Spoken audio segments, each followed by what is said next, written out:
गुरुर्ब्रह्मा गुरुर्विष्णु गुरुर्देवो महेश्वरः गुरु साक्षात् परब्रह्म तस्मै श्री गुरवे नमः।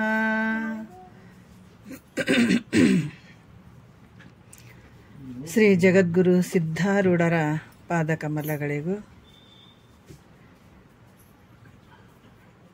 ಶ್ರೋತ್ರಿಯ ಬ್ರಹ್ಮನಿಷ್ಠ ಸದ್ಗುರು ಬಸವಾನಂದರ ಪಾದಕಮಲಗಳಿಗೂ ಅವರ ಪ್ರತಿರೂಪದಂತಹ ನಿಜಗುಣಪ್ಪನವರ ಪಾದಕಮಲಗಳಿಗೂ ನನ್ನ ದೀರ್ಘದಂಡ ಪ್ರಣಾಮಗಳನ್ನು ಸಲ್ಲಿಸುತ್ತಾ ಎಲ್ಲ ಮಹಾತ್ಮರ ಪಾದಕಮಲಗಳಿಗೂ ನನ್ನ ದೀರ್ಘದಂಡ ಪ್ರಣಾಮಗಳನ್ನು ಸಲ್ಲಿಸುತ್ತಾ ಮನದಲ್ಲಿ ಸ್ಮರಿಸಿಕೊಳ್ಳುತ್ತಾ ತಮ್ಮೆಲ್ಲರಿಗೂ ವಂದಿಸುತ್ತಾ ಇವತ್ತಿನ ಬಹಳ ವಿಶೇಷವಾಗಿರುವಂಥ ಪರಮಾನುಭವಬೋಧೆ ಕೇಳುವಂಥದ್ದು, ಪರಮಾನುಭವಬೋಧೆ ಕೇಳುವಂಥದ್ದು ಬಹಳ ಧನ್ಯರು. ಅದು ಪುಣ್ಯ, ಬಹಳ ದೊಡ್ಡ ಪುಣ್ಯ ಅಂತ ಅಂದ್ಕೊಳ್ಬೇಕಾಗ್ತದೆ. ನಾವು ಸಾಮಾನ್ಯವಾಗಿ ಎಲ್ಲ ವಿಚಾರಗಳು ನಾವು ಮಾಡ್ಬೋದು, ಸಿಗಬಹುದು. ಆದರೆ ಇಂಥ ವಿಚಾರಗಳು ಸಿಗುವಂಥದ್ದು, ನಮಗೆ ಕಿವಿಗೆ ಬೀಳುವಂಥದ್ದು ಬಹಳ ಜನ್ಮದ ಪುಣ್ಯ. ಇದು ಬೃಹದಾರಣ್ಯಕ ಉಪನಿಷತ್ತಿನಲ್ಲಿ ಹೇಳಿದಂಥ ಯಾಜ್ಞವಲ್ಕ್ಯ ಮತ್ತು ಮೈತ್ರೇಯಯವರ ಸಂವಾದವಾದಂಥ ವಿಚಾರಗಳಿವು. ಇಲ್ಲಿ ಕೂಡ 13ನೆಯ ಒಂದು ಸೂತ್ರದಲ್ಲಿ, 3ನೆಯ ಸಂಧಿ 13ನೆಯ ಸೂತ್ರದಲ್ಲಿ ಕೆಲವು ವಿಚಾರಗಳನ್ನು ಒಂದು ಸ್ವಲ್ಪ ರಿವಿಷನ್ ಮಾಡ್ಕೊಂಡು ಹೋಗೋಣ. ಯಾಕಂತಂದರೆ 13ನೇ ಸೂತ್ರದಲ್ಲಿ ನಿನ್ನೆಯ ವಿಷಯಗಳು ಹೇಳಿದ್ದಾರೆ, ಆದರೆ ಒಂಚೂರು ಸ್ವಲ್ಪ ರಿವಿಷನ್ ಮಾಡಿಬಿಡೋಣ. ಸದಾದಿಗಳಿಂದ ಪೇಳಬಾರದ ಜಗವಿದು ಮಿಥ್ಯ ರಜ್ಜು ಸರ್ಪನ ಓಲು ಅಂತ ಹೇಳಿದರು. ಯಾಕಂದ್ರೆ ಇದು ಜಗತ್ತಿಗೆ ಯಾವುದೋ ಒಂದು ಅಸ್ತಿತ್ವ ಇಲ್ಲ. ಈ ಸತ್ತು ಚಿತ್ತು ನಿತ್ಯ ಆನಂದ ಪರಿಪೂರ್ಣ ಅಂತ ಏನು ಆತ್ಮನಿಗೆ ಹೇಳುವಂಗೆ ಜಗತ್ತಿಗೆ ಹೇಳಂಗಿಲ್ಲ, ಹೇಳಬಾರ್ದು. ಯಾಕಂದ್ರೆ ಇರುವ ಹಗ್ಗದಲ್ಲಿ ಇಲ್ಲದ ಹಾವಿನ ಭ್ರಮೆ ಇರುವಂಥದ್ದು. ಇದು ಯಾವ ರೀತಿ ಅಂದ್ರೆ, ಇರದೇ ಇರುವಂಥ ಹಾವು ಭ್ರಮೆಯಿಂದ ಹೆಂಗೆ ತೋರಿತು ಅದರಂಗೆ ಈ ಜಗತ್ತು ಕೂಡ ಸುಳ್ಳಾಗಿರುವಂಥದ್ದು ಅಂತ ಹೇಳುವಂಥದ್ದು. ಸತ್ಯೆಂದು ಜಗವಿದು ಅಸತ್ಯೆಂದು ಮೇಣ್ ಸದಸತ್ಯೆಂದು ವಚಿಸಲಿ ಕಳವಲ್ಲ ಉತ್ತಮೆ ಕೇಳಿದು ಪುಸಿ ತನ್ನೋಳಿಂತು ತೋರುತ್ತಹಿ ನೇಣಿನೋಳು ಪೊಳೆವಂತೆ ಅಂತ ಹೇಳ್ತಾರೆ. ಇದು ಸ್ವಲ್ಪ ನೋಡ್ಕೊಂಡು ಹೋಗೋಣ. ಯಾಕಂದ್ರೆ ಈ ಜಗತ್ತು ಸತ್ತು ಅಂತ ಹೇಳೋಕ್ಕೂ ಆಗಂಗಿಲ್ಲ, ಸತ್ತಂತೂ ಹೇಳೋಕ್ಕಾಗಂಗಿಲ್ಲ, ಅಸತ್ತು ಅಂತ ಹೇಳೋಕ್ಕಾಗಲ್ಲ, ಮತ್ತು ಸದಸತ್ತು ಅಂತ ಕೂಡ ಹೇಳೋಕ್ಕೆ ಸಾಧ್ಯ ಇಲ್ಲ. ಅದಕ್ಕೆ ಉತ್ತಮೆ ಕೇಳಿದು ಅಂದ್ರೆ ಒಂದು ಒಳ್ಳೆಯ ಭಾವದಿಂದ ಕೂಡಿದಂಥ ಮೈತ್ರೇಯದೇವಿ, ಮತಿವಂತಳು ಮೈತ್ರೇಯದೇವಿ, ಕೇಳು ಅನ್ನುವಂಥದ್ದು. ಇದು ಈ ಜಗತ್ತು ಸುಳ್ಳು ಅದಂತ ತಿಳ್ಕೊಳ್ಬೇಕಾದಾಗ ಇದಕ್ಕೆ ಕೆಲವು ಮಾರ್ಗಗಳದಾವೆ. ಸುಮ್ಮನೆ ನಮಗೆ ಜಗತ್ತು ಸುಳ್ಳು ಅಂತ ಅನುಭವಕ್ಕೆ ಬರ್ತದೆ ಅನ್ನೋ ಕೇಳಿದಾಗ ಒಮ್ಮೆಲೆ ತಿಳಿದು ಬಿಡ್ತದೇನಂದ್ರೆ ಹಂಗೆ ತಿಳಿಯೋಕ್ಕೆ ಸಾಧ್ಯ ಇಲ್ಲ. ಬ್ರಹ್ಮಸತ್ಯ ಜಗನ್ಮಿಥ್ಯ ಅಂತ ನಾವು ಭಾಳಷ್ಟು ಹೇಳುತ್ತಾರಲ್ಲ, ಅದ್ರಂಗೆ ವೇದಗಳಲ್ಲಿ ತತ್ವಮಸಿ ವಾಕ್ಯ ಹೇಳ್ತಾರೆ, ನೀನೇ ಪರಬ್ರಹ್ಮ ಅಂತ ಹೇಳ್ತಾರೆ. ಅಷ್ಟು ಕೇಳಿದ್ಗಳೇ ನಮ್ಗೆ ಅರ್ಥ ಆಯ್ತೇನೋ, ಅನುಭವಕ್ಕೆ ಬಂತೇನೋ? ಇಲ್ಲಲ್ಲ. ಈ ರೊಟ್ಟಿ ಅಂದಾಗ ಹೊಟ್ಟೆ ತುಂಬಿ ಬಿಡ್ತದೇನ? ಅದನ್ನು ಜೋಳ ತರಬೇಕು, ಅದನ್ನು ಕೇರಬೇಕು, ಕ್ಲೀನ್ ಮಾಡಬೇಕು, ಹಿಟ್ಟು ಮಾಡಿಸ್ಕೊಂಬರ್ಬೇಕು, ಅದನ್ನು ನಾದಬೇಕು, ಬಡಿಬೇಕು, ಆಮೇಲೆ ಹಂಚಿನಾಗ ಹಾಕಿ ಸುಡಬೇಕು. ಆ ರೊಟ್ಟಿಯನ್ನು ತಗೊಂಡು ನಾವು ತಿಂತೀವಿ, ಅಂದಾಗ ಹೊಟ್ಟೆ ತುಂಬ್ತದೆ. ಅದೇ ರೀತಿ ಕೂಡ ಈ ಬ್ರಹ್ಮಸತ್ಯ ಜಗನ್ಮಿಥ್ಯ ಅಂದಾಗ ಅನುಭವಕ್ಕೆ ಬಂದುಬಿಡ್ತದೇನೋ? ಇಲ್ಲ, ಭಾಳಷ್ಟು ವಿಚಾರಗಳನ್ನು ನಾವು ತಿಳ್ಕೊಳ್ಬೇಕಾಗ್ತದೆ. ಅದೇ ಪ್ರಕಾರ ನಮ್ಮಲ್ಲಿ ಅಳವಡಿಸ್ಕೊಳ್ಬೇಕಾಗ್ತದೆ. ಅದಕ್ಕೆ ಇಲ್ಲಿ ಕೂಡ ಏನು ಹೇಳ್ತಾರ, ಹಗ್ಗದಲ್ಲಿ ಹಾವು ತೋರ್ತದಲ್ಲ, ಅದೇ ರೀತಿ ಕೂಡ ಈ ಜಗತ್ತು ಸುಳ್ಳು ಅಂತ ನಾವು ತಿಳ್ಕೊಳ್ಬೇಕು, ಆ ನಿಶ್ಚಯ ಮಾಡಬೇಕು, ದುಡಾಗಬೇಕು ಅಂತಂದಾಗ ಬ್ರಹ್ಮಸತ್ಯ ಜಗನ್ಮಿಥ್ಯ ಅನ್ನುವಂಥ ಭಾವ ನಮ್ಗೆ ಬರಬೇಕು, ಅಥವಾ ದುಡ ಆಗ್ಬೇಕಂತಂದಾಗ ಉತ್ತಮರ ಸಂಘ ನಾವು ಮಾಡಬೇಕಾಗ್ತದೆ, ಗುರುವಾಕ್ಯವನ್ನು ಕೇಳಬೇಕಾಗ್ತದೆ. ಆವಾಗ ಉತ್ತಮರ ಸಂಘ ಮಾಡಬೇಕು. ಗುರುವಾಕ್ಯಗಳನ್ನು ನಾವು ಪ್ರತಿನಿತ್ಯ ಕೇಳ್ತಾ ಇದ್ದಾಗ, ಶ್ರವಣ ಮನನ ನಿಧಿಧ್ಯಾಸನ ಮಾಡ್ತಾ ಹೋದಾಗ ಯಾವ ರೀತಿ ಹಗ್ಗದಲ್ಲಿ ತೋರಿದಂಥ ಹಾವು ಅದು ಸುಳ್ಳಂತ ತಿಳ್ಕೊತೀವಿ, ಅದೇ ರೀತಿ ಕೂಡ ಈ ಬ್ರಹ್ಮದಲ್ಲಿ ತೋರಿದಂಥ ಏನು ಜಗತ್ತೇನು ತೋರ್ತಾ ಇದೆಯಲ್ಲ, ಇದು ಕೂಡ ಸುಳ್ಳಾಗಿ ಹೋಗ್ತದೆ. ಇಲ್ಲಿ ಕೂಡ 2ನೇ ನುಡಿಯಲ್ಲಿ ಕೂಡ ಹೇಳ್ತಾರೆ, ನೀನು ಅಖಂಡಿತನು ನಿನ್ನೊಳಗೆ ಉದಿಸದು ತನ್ನ ತಾನೇ ತೋರದು ಜಡ ಜಗವಿದು ಮಾನ್ಯರನ್ನೇ ಮಿಥ್ಯಾತ್ಮಕಬಹುದು. ನೇನೆಂದು ಪೇಳುವ ಒಡೆ ಅರಿದಾಗೆ ಅಂತ ಹೇಳ್ತಾರೆ. ಇಲ್ಲಿ ಕೂಡ ಏನು ಹೇಳ್ತಾರೆ, ನೀನು ಅಖಂಡಿತ ಇದ್ದೀಯ, ಮತ್ತು ನಿನ್ನೊಳಗೆ ಈ ಜಗತ್ತು ಹುಟ್ಟಲಿಕ್ಕೆ ಏನು ಸ್ವಲ್ಪ ಜಾಗ ಐತೆನಾ? ಅಲ್ಲ, ಸ್ವಲ್ಪ ಸ್ವಲ್ಪ ಐತಪ್ಪ, ಇಲ್ಲೊಂದು ಸ್ವಲ್ಪ ಜಾಗ ಐತೆ, ಅಪೂರ್ಣತೆಯಿಂದ ಕೂಡಿದಂಥದ್ದು ಇಲ್ಲೊಂದು ಸ್ವಲ್ಪ ಜಾಗ ಅದು, ಅಲ್ಲಿ ಹುಟ್ಟಿರ್ಬೋದು ಅಂತ ಅನ್ಬೋದು. ಆದರೆ ಪರಿಪೂರ್ಣವಾದಂಥ ವಸ್ತುವಿನಲ್ಲಿ ಹುಟ್ಟಕ್ಕೆ ಹೆಂಗೆ ಸಾಧ್ಯ ಆಗ್ತದೆ? ಅದಕ್ಕೆ ಅಲ್ಲಿ ಕೂಡ ಹಂಗೆ ಈ ಜಗತ್ತು ಹುಟ್ಟುವಂಥದ್ದು ಸಾಧ್ಯ ಇಲ್ಲ. ಈ ಜಡವಾದಂಥ ಜಗತ್ತು ಈ ಜಡವಾಗಿರುವಂಥದ್ದು ಯಾವುದಾದ್ರು ತನ್ನಷ್ಟಕ್ಕೆ ತಾನು ಹುಟ್ಟುತ್ತದೇನೋ ಅಂದರೆ ಹುಟ್ಟಕ್ಕೆ ಸಾಧ್ಯ ಇಲ್ಲ. ಜಡವಾಗಿರುವಂಥದ್ದು ಈ ಜಗತ್ತು, ಮತ್ತು ಅದು ತೋರಕ್ಕೂ ಸಾಧ್ಯ ಇಲ್ಲ. ಈ ರೀತಿಯಾಗಿ ಮಾನಿನಿ ರನ್ಯ ಅಂದ್ರೆ ಸ್ತ್ರೀ ಈ ಕುಲದಲ್ಲಿ ಮಾನಿನಿ ಅಂದ್ರೆ ಮಾನವಂತ ಸ್ತ್ರೀಗಳಲ್ಲಿ ಶ್ರೇಷ್ಠವಾದಂತಹ ಮಾನಿನಿ ಅಂತ ಹೇಳ್ತಾರೆ ಅವರು. ಈ ಜಗತ್ತು ಹೆಂಗದಂತ ಮಿಥ್ಯದಿಂದ ಕೂಡ್ಯದ. ಅದಕ್ಕೆ ಯಾರಿಗಾದರೂ ಈ ಜಗವಿದೇನು ಅಂತ ಕೂಡ ಇಲ್ಲಿ ಇದು ಹೆಂಗೈತಪ್ಪ ಅಂತ ಕೂಡ ಹೇಳೋಕ್ಕಾಗಂಗಿಲ್ಲ. ಇದು ಮಿಥ್ಯ ರೂಪದಿಂದ ಕೂಡಿದಂಥದ್ದು ಅಂತ ಎರಡನೇ ನುಡಿಯಲ್ಲಿ ಹೇಳಿದರು. ಮತ್ತು ಮೂರನೇ ನುಡಿಯಲ್ಲಿ ಕೂಡ ಹೇಳ್ತಾರೆ, ಅದರಿಂದ ತೋರಿದ ಜಗವಿದು ಕನಸಿನಂದದು ಅನಿರ್ವಚನೀಯವಲ್ಲದೆ ಸುದತಿ ಕೇಳಿದನು ಸದಾದಿಗಳಿಂದ ಆವ ಚದುರನ್ನು ವಿಧಿಸಿ ನುಡಿಯಲಿಲ್ಲ. ನೋಡ್ರಿ, ಯಾಕಂದ್ರೆ ಇಲ್ಲಿ ಏನಾಯ್ತು, ಸುದತಿ ಅಂತಂದಾಗ ಆಕೆಯ ಹಲ್ಲುಗಳು ಚಂದ ಇದ್ವು ಅಂತ ವರ್ಣನೆ ಮಾಡ್ತಾರೆ. ಅದಕ್ಕೆ ಕೇಳು, ನಿನ್ನಲ್ಲಿ ತೋರಿದ ಜಗವಿದು ಹೆಂಗದಂದ್ರೆ ಕನಸಿನಂಗದ. ತೋರದು ಬಿಟ್ಟದೇನು? ಬಿಟ್ಟಿಲ್ಲ. ಹಗ್ಗದಲ್ಲಿ ಹಾವು ತೋರದು ಬಿಟ್ಟದೇನು? ತೋರಿದಂಗೆ ಆಗ್ಯದ. ಆದರೆ ವಿಚಾರ ಮಾಡಿದ್ರೆ ಐತೇನು? ಸುಳ್ಳದ. ಅದ್ರಂಗೆ ಇದು ಅನಿರ್ವಚನೀಯ ಖ್ಯಾತಿ. ತೋರ್ಯದ, ಆದರೆ ವಿಚಾರ ಮಾಡಿದ್ರೆ ಸುಳ್ಳದ. ಅದೇ ರೀತಿ ನಿನ್ನಲ್ಲಿ ಕನಸು ತೋರದು ಬಿಟ್ಟದೇನು? ತೋರ್ಯದ, ಆದ್ರೆ ವಿಚಾರ ಮಾಡಿದ್ರೆ ಸತ್ಯ ಐತೇನು? ಹೌದಮ್ಮ. ಇವಾಗ ನೋಡ್ರಮ್ಮ, ಎಲ್ಲರಿಗೆ ಹೆಂಗೆ ಕೇಳಿಸ್ತಾ ಇದೆನಾ ಅಥವಾ ಇನ್ನೊಂದ್ಸಲ ನಾನು ಕಟ್ ಮಾಡಿ ಹಚ್ಚಲ? ಹಲೋ ವೇದಾ, ಜ್ಯೋತಿ,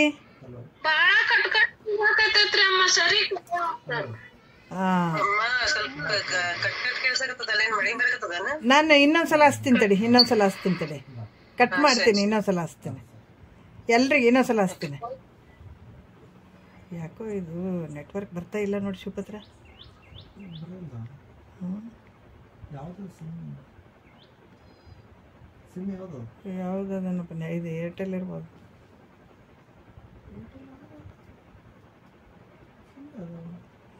ಇವಾಗ ಕೇಳಿಸ್ತಾ ಇದೆನಾ? ಅಲ್ಲ ನೋಡ್ರಿ, ಇವಾಗ ಕೇಳಿಸ್ತಾ ಇದೆ ಹಂಗ ಸ್ವಲ್ಪ.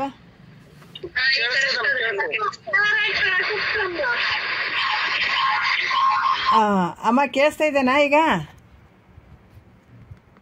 ಆಯ್ತು. ಇವಾಗ ನೋಡ್ರಿ, ಇಷ್ಟೊತ್ತನ ಕೇಳಲಿಲ್ಲ ಅಂತ ಕಾಣಿಸ್ತದ ನಿಮ್ಗೆ. ಇರಲಿ, ಮತ್ತೇನು ಮಾಡೋಕ್ಕಾಗಲ್ಲ. ಈಗ ಹಿಂದಿನ ವಿಚಾರದಲ್ಲಿ ಕೂಡ ಹೇಳಿದ್ರು, ಮೂರನೇ ನುಡಿಯಲ್ಲಿ ಸ್ವಲ್ಪ ನಿಮ್ಗೆ ಕೇಳಿಲ್ಲ ಅಂತ ಕಾಣಿಸ್ತದ. ಜಗತ್ತು ಹೆಂಗದ ಅಂತಂದ್ರೆ ಅದರಿಂದ ಮೂರನೇ ನುಡಿಯಲ್ಲಿ ಹೇಳ್ತಾರೆ, ಅದರಿಂದ ತೋರಿದ ಜಗವಿದು ಕನಸಿನ ಅಂದದೋಳು ಅನಿರ್ವಚನೀಯವಲ್ಲದೆ ಸುದತಿ ಕೇಳಿದನು ಸದಾದಿಗಳಿಂದ ಆವ ಚದುರನು ವಿಧಿಸಿ ನುಡಿಯಲಿಲ್ಲ ಅಂತ ಹೇಳ್ತಾರೆ. ಯಾಕಂದ್ರೆ ಈ ಜಗತ್ತು ನಿನ್ನಲ್ಲಿ ಹೆಂಗೆ ತೋರಿದ್ರೆ ಅನಿರ್ವಚನೀಯವಾಗಿರುವಂಥದ್ದು. ಅನಿರ್ವಚನೀಯ ಅಂತಂದ್ರೆ ನಾವು ಕನಸಿನ ಒಂದು ದೃಷ್ಟಾಂತ ತಗೊಂಡಾಗ ಕನಸಿನ ಮಲಗಿದಾಗ ಕನಸು ಬೀಳ್ತದಲ್ಲ, ಕನಸು ತೋರ್ಯದ, ಆದ್ರೆ ತೋರೋದು ಬಿಟ್ಟದೇನು? ತೋರಿದಾಗ ಅದು ಸತ್ಯ ಅನಿಸ್ಯದ. ಯಾವಾಗ ಜಾಗರಕ್ಕೆ ಬಂದ ಮೇಲೆ ಅದು ಮಿಥ್ಯ ಅಂತ ಅನ್ನಿಸ್ತದೆ. ಅದಕ್ಕೆ ಇಲ್ಲಿ ಕೂಡ ಕನಸು ತೋರಿ ಮತ್ತೆ ಅದು ವಿಚಾರ ಮಾಡಿದಾಗ ಅದು ಮಿಥ್ಯ ಆಗಿರುವಂಥದ್ದು. ಅದಕ್ಕೆ ಅನಿರ್ವಚನೀಯವಾಗಿರುವಂಥದ್ದು ಅಂತ ಕೂಡ ಹೇಳಿದರು. ಅದೇ ಇಲ್ಲಿ ಕೂಡ ಯಾವ ರೀತಿ ಅಂದ್ರೆ ನಾಲ್ಕನೇ ನುಡಿಯಲ್ಲಿ ಕೂಡ ಹೇಳ್ತಾರೆ, ಇದು ಸತ್ತಾದೊಡೆ ಮೇಣಿಂದು ಅಸತ್ತಾದೊಡೆ ಮೇಣಿಂತಿದ ಮೆಂದು ತನಗೆ ತೋರ್ಪುದೆ ಬಂದ ಇದಮೆಂಬ ತೋರಿಕೆ ಅಳಿದುದೇ ಮೋಕ್ಷವೆಂಬಿದು ವಿವೇಕಿಗಳೆಲ್ಲರ ಅನುಮತ ಅಂತ ಹೇಳ್ತಾರೆ. ಆದರೆ ಇದು ಸತ್ತಂತ ಅನ್ನುವಂಥದ್ದಾಗಲಿ ಅಸಂತು ಅನ್ನುವಂಥದ್ದಾಗಲಿ ಇದು ತನಗೆ ಈ ರೀತಿ ಅನ್ನುವಂಥದ್ದೇನದ ಅದು ಬಂಧನೆ.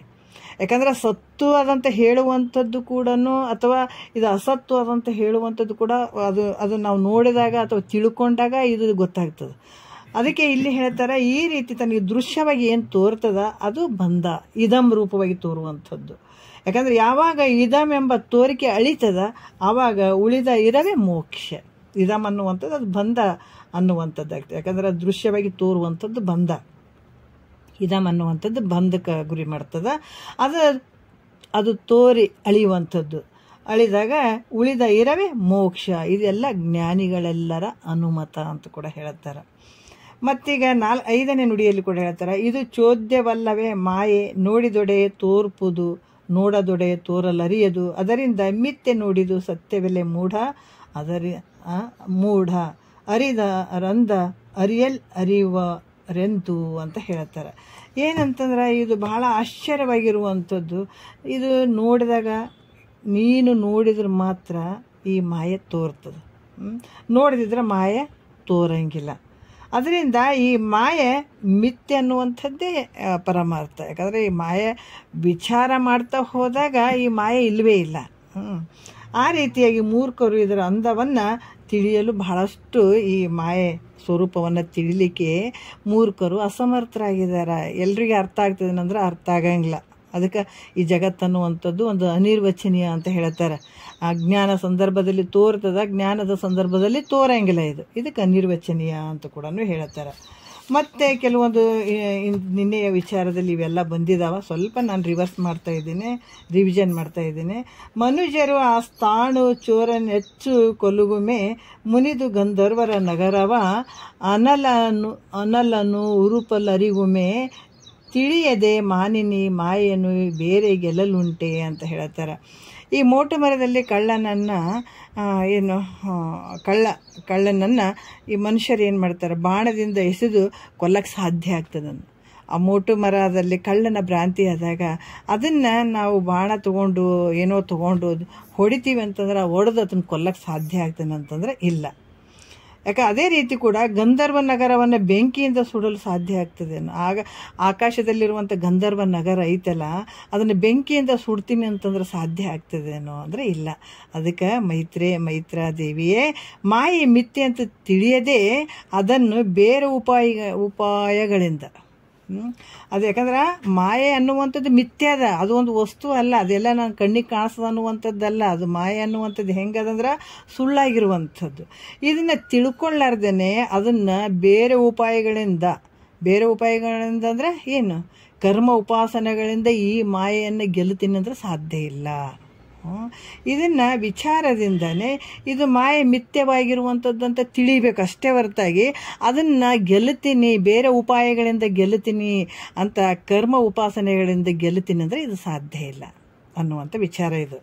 ಆಮೇಲೆ ಇಲ್ಲಿ ಯಾವ ರೀತಿ ಹೇಳ್ತಾರೆ, ನಾವು 14ನೆಯ ಸೂತ್ರದಿಂದ ಇವತ್ತು ಹೇಳಬೇಕಾಗ್ತದೆ. ನಿನ್ನಿದೆ ಒಂದು ಸ್ವಲ್ಪ ನಾನು ರಿವಿಷನ್ ಮಾಡಿದೆ, ಒಂದು 2-3 ನುಡಿ ನಿಮ್ಗೆ ಕೇಳಕ್ಕೆ ಸಾಧ್ಯ ಆಗಲಿಲ್ಲ ಅಂತ ಕಾಣಿಸ್ತದೆ.